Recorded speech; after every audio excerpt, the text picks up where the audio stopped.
And it reinforces why we keep losing trust in our government officials. You see this clearly in Minnesota. First, they denied it happened. Then they attacked Nick Shirley. Then they blame the federal government. And now they do what they always do.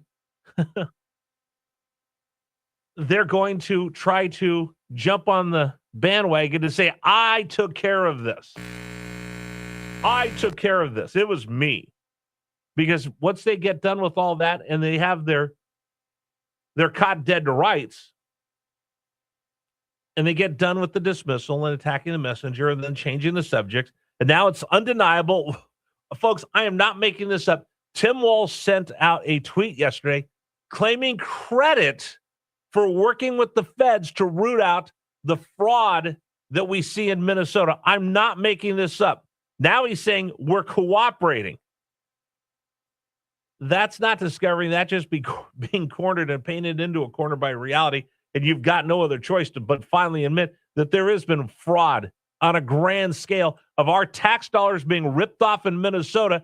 Can't deny it anymore. So now he's trying to get in front of it like he's the one who went out and found it. First you discredit it, then when it blows up in your face, you stand next to it, you put your arm around it and go, that's right, folks. Me and the feds, me and the Trump administration, we're the ones who found all of this, and we're going to take care of sending these people out, and we're going to take care of all of this. Do you think we're that stupid?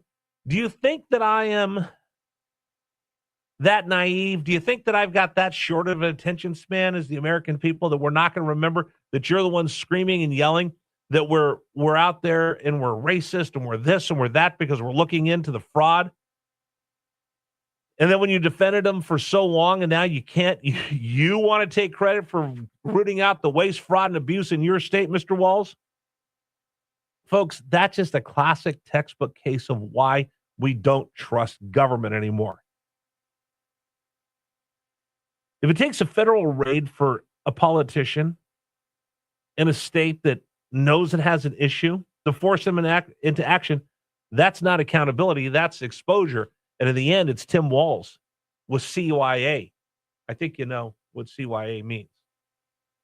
It just absolutely amazes me that you now see the people that were screaming and yelling. In California, they've actually introduced a bill to try to stop citizen journalists for doing the things that ABC, NBC, CBS won't do. The New York Times, the New York Post, LA Times, Chicago Tribune, all the big newspapers won't do investigative reporter.